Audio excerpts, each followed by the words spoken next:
ఈ కుండలిని సాధన అనేది మీరు ఏ గురువు గారి ద్వారా మీరు తీసుకున్నారండి? నిజం చెప్పాలంటే నాకు ఏ గురువు లేరండి. ఆ! నేను ఒక స్నేహితులు కొంతమంది నా చిన్నతనంలో నాకు 22 సంవత్సరాలప్పుడు హ్మ్. ఈ కుండలిని యోగం గురించి, ఈ సబ్జెక్ట్ గురించి మాట్లాడుకోవడం తెలిసిందండి. హ్మ్. తర్వాత నేనేం చేశానంటే ఇది ఎలా ఉంటుందో ఈ కుండలిని శక్తి, హ్మ్. అప్పట్లో నేను దేవుడిని కూడా ఒక సైంటిఫికల్ రీజన్ లేని నమ్మేవాడిని కాదు. హ్మ్. అసలు ఈ కుండలిని శక్తి అంటే ఏమిటి హ్మ్. అనే ఉద్దేశంలో నేను వాళ్ళు చెప్పిన పద్ధతుల్లో హ్మ్. నేను కాన్సన్ట్రేట్ చేసి ఆజ్ఞాచక్రం మీద హ్మ్. నేను చేసి ధ్యానం చేయటం మొదలుపెట్టానండి. హ్మ్. నాకు దాదాపు ఒక 6 నెలలు అయిన తర్వాత హ్మ్. ఆ కుండలిని శక్తి అనేది నా శరీరంలో నుంచి మూలాధార చక్రం నుంచి హ్మ్. ఒక పెద్ద విజృంభించినటువంటి సౌండ్ లాగా హ్మ్. ఆ శక్తి పైకి రావడం జరిగిందండి. అది నేను అనుభూతి పొందడం వల్ల నేను ఒక సూపర్ న్యాచురల్ పవర్ హ్మ్. పొందినట్టుగా ఫీల్ అయినా. హ్మ్. దాన్ని అనుభవించానండి. హ్మ్. దానివల్ల తర్వాత కొన్ని ఇబ్బందులు వచ్చినాయి నాకు. నాకు హ్మ్. గురువు అదే లేనటువంటి గురువు లేకుండా చేస్తే చాలా ప్రమాదం ఇబ్బందులు గదండీ! ఉన్నాయండి. హ్మ్. చాలా ఇబ్బందులు ఉన్నాయి. అది నేను ఫేస్ చేశానండి. హ్మ్. మొట్టమొదట మీకు కుండలిని శక్తి అది పైకి వచ్చినప్పుడు, ఊర్ధ్వముఖంగా వచ్చినప్పుడు, హ్మ్. అంటే మీకు మూలాధార చక్రం నుంచి స్వాధిష్టానం దాకా వస్తుందండి. హ్మ్. ఆ స్టేజ్‌లో మీకు ఎర్త్ మ్యాగ్నెటిక్ ఫీల్డ్‌లో ఉన్నటువంటి ఘోస్టులు హ్మ్. ముందు కనపడటం జరుగుతాయండి. హ్మ్. అవి మీ దగ్గరికి వచ్చి అటాక్ చేస్తాయండి. హ్మ్. ఎందుకంటే ఫస్ట్ స్టేజ్. హ్మ్. ఇప్పుడు మనం ఏంటంటే ఇప్పుడు ఒక స్టేజ్‌కి వెళ్ళామనుకోండి, రాళ్ళు రప్పలు తగిలినట్టుగా అవును. ముందు ఆ మార్గంలోకి పోకుండా అవును. ఈ వీళ్ళొచ్చి కలుస్తారండి. ఆ! వాళ్ళు కొంత మనల్ని డిస్టర్బ్ చేయడం జరుగుతుంది. హ్మ్. అప్పుడు మనోధైర్యంతో ఉండాలి. హ్మ్.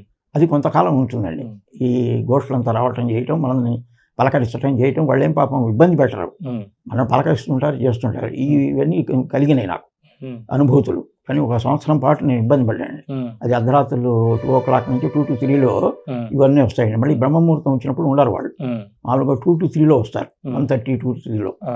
అట్లా డిస్టర్బ్ చేశారండి. హ్మ్. చేసి కొంతకాలం చేశారు. తర్వాత అది నిదానంగా నేను ప్రాక్టీస్ చేసిన తర్వాత హ్మ్. వాళ్ళు అది డిసప్పేర్ కావడం జరిగింది. హ్మ్.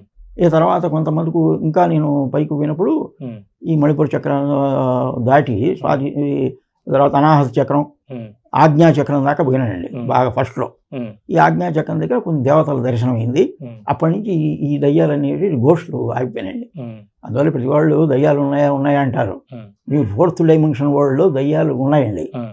ఎప్పుడైతే మీరు కుండలిని శక్తిని పైకి తీసుకొస్తారో హ్మ్. అప్పుడు మీ యొక్క బ్రెయిన్ పవరు 4th డైమెన్షన్ వరల్డ్‌లోకి ఎంటర్ అవుతుంది. హ్మ్. 3 డైమెన్షన్ వరల్డ్ నుంచి. హ్మ్.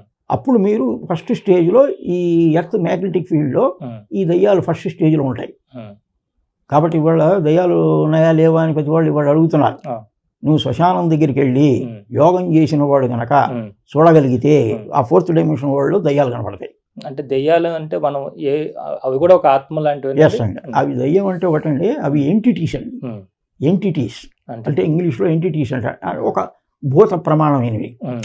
అవేంటంటే ఒక మనుషుల్లాగానే తీసుకుంటారండి. హ్మ్. ఇప్పుడు మీకు దీని గురించి మన సైంటిఫికల్‌గా సైన్స్‌కెళ్ళాలి. ఆ! సైన్స్‌కి వెళ్ళాల్సి వస్తుందండి. హ్మ్. ఇప్పుడు ఆత్మ అనేది it is nothing but a cluster of photonian structure. ఆ! నా ఉద్దేశ ప్రకారం. ఈ ఫోటానియన్ స్ట్రక్చర్ ఒక లైట్ అండి. హ్మ్. ఈ మనిషి చనిపోయిన తర్వాత వాడు అయ్యో నేను సుబ్బారావునే, వెంకట్రావునే అని అనుకుంటాడు. హ్మ్. అనుకున్నప్పుడు వాడు ఆ షేప్ తీసుకుంటాడు. హ్మ్. అంతేగాని వాడి కాళ్ళు చేతులు పెద్ద ఉండవు. వాడికి ఆ! అవసరం లేదు. ఆ! ఆ షేపులో ఆ మనిషి మనకు కనపడతాడు. హుహు. మనకంతా ఓకే. షేప్ అంతా కనపడుతుందండి. హ్మ్. అంతా కనపడుతుంది. వాళ్ళు పలకరిస్తారు, కళ్ళెగరేస్తారు, హ్మ్. నవ్వుతారు. హ్మ్. వాళ్ళకి వైబ్రేషన్ ఫినామినా అది. ఆహాహా! వైబ్రేషన్‌తో మనం పలకరిస్తారు. ఆ! అలా చేస్తారండి. హ్మ్. వాళ్ళేమో ఎవరికీ హార్మ్ చేయరండి జనరల్‌గా. ఆత్మని మామూలుగా హార్మ్ చేయరు. వాళ్ళని చూసి మనం భయపడాల్సిన అవసరం లేదు. హ్మ్. కొత్తల్లో ఏందంటే మనం తెలుసుకోలేక కొంతమంది భయం వస్తుంది కొంత. ఆ భయంతో తర్వాత వాళ్ళతో మామూలు ఫ్రెండ్‌షిప్ లానే ఉంటారండి వాళ్ళు. హ్మ్. వాళ్ళు మనతో మామూలు మానవులే. హ్మ్. అవును. కాకపోతే it's a kind of transformation. ఆ! హ్యూమన్ బీయింగ్ ఫిజికల్ బాడీలో ఉన్నప్పుడు హ్మ్. వాడు ఉంటాడు. వీళ్ళు ఏం చేస్తే ఇది హాస్టల్ బాడీ. హ్మ్. ఈ హాస్టల్ బాడీ ట్రాన్స్‌ఫార్మేషన్. హ్మ్. దీనికి ఒక చిన్న ఉదాహరణ చెప్తాను మీకు. హ్మ్. ఇప్పుడు మీకు బటర్‌ఫ్లై ఉందండి. ఆ! ఆ బటర్‌ఫ్లై కాకముందు అదేది ఇన్సెక్ట్. అవును. గొంగళి పురుగు. పురుగు. హ్మ్. ఆ పురుగు ట్రాన్స్‌ఫార్మ్ అయ్యి బటర్‌ఫ్లై అయ్యి అది గాలిలో ఎగురుకుంటూ వెళ్ళిపోతుంది. హ్మ్. ఇదే మనకు సెంటిమెంటల్ ఫినామినా ఇది. It's example. ఆ! అదేవిధంగా ఈ మానవులు కూడా శరీరాన్ని వదిలిపెట్టిన తర్వాత హ్మ్. వాడు ఈ హాస్టల్ బాడీతో పైన ఎగురుతాడు. హ్మ్. ఈ హాస్టల్ బాడీ అనేది హ్మ్. ఇది actually it belongs to the 4th dimension world. హ్మ్. 3 డైమెన్షన్ వరల్డ్ సంబంధించింది కాదది. హ్మ్. అందువల్ల మామూలుగా మానవులు చూడలేరు. హ్మ్. అయితే కొంతమంది ఈ దయ్యాలని ఎప్పుడు చూడగలుగుతారంటే, దీనికి నేను ఒక చిన్న ఎగ్జాంపుల్ చెబుతానండి. హ్మ్. ఇప్పుడు మనకు హాస్టల్ బాడీ ఉంది. హ్మ్. మనిషి 3 బాడీలో ఒక ప్యాకేజ్ అండి. ఒక మనిషి ఏంటంటే ఫిజికల్ బాడీ, తర్వాత etheric force and astral body, ఈ 3 ప్యాకేజే మనిషి. ఇప్పుడు ఈ ఫిజికల్ బాడీ మనిషి చనిపోయినప్పుడు తీసుకెళ్ళి వాడిని దహనం చేస్తారు లేదా ఖననం చేస్తారు. అక్కడ బ్యాలెన్స్ ఏం మిగులుతుంది మీకు? ఎథరిక్ ఫోర్స్ మిగులుతుంది, ఆస్ట్రల్ బాడీ మిగులుతుంది. ఎథరిక్ ఫోర్స్ అంటే ప్రేతం. ఇది ఈ ప్రేతం 9 రోజులు 10 రోజులు ఉంటుంది. తర్వాత ప్రేతతత్వం పోతుంది. ప్రేతతత్వం పోయిన తర్వాత మిగిలింది ఆస్ట్రల్ బాడీ. ఈ astral body it is nothing but A photonic structure. ఇది మిగిలిపోతుందండి. అందువల్ల మన వాళ్ళు ఏం చేస్తారంటే ఈ కర్మకాండాలు చేసేప్పుడు ప్రేతతత్వం 9 రోజులకు 10 రోజులకు పోతుందని చెప్తారు. తర్వాత ఆస్ట్రల్ బాడీ మిగులుతుంది. అప్పుడు వీడు ప్రయాణం స్టార్ట్ చేసుకుంటాడు 4th డైమెన్షన్ వరల్డ్ కండి. అందువల్ల అది ఆ డైమెన్షన్లో ఉంది కాబట్టి ఎవరైనా సరే లంఘనాలు చేస్తే మానవులు వాడికి ఎథరిక్ ఫోర్సు వీక్ అవుతుంది. అంటే ఫిజికల్ బాడీ ఆనుకొని ఉన్న ఎథరిక్ ఫోర్స్ వీక్ అయినప్పుడు ఆస్ట్రల్ బాడీ కనపడుతుంది. దాంట్లో నుంచి దయ్యాలను చూడగలడు. బలహీనుడు కానీ లంఘనాలు చేసిన వాళ్ళు కానీ శ్మశానానికి కనుక పోయినట్టయితే వాడు చూడడానికి అవకాశం ఉంది. లేదా యోగు అయినటువంటి వాడు, కాన్సన్ట్రేట్ చేయగలిగిన వాడు చూడగలడు.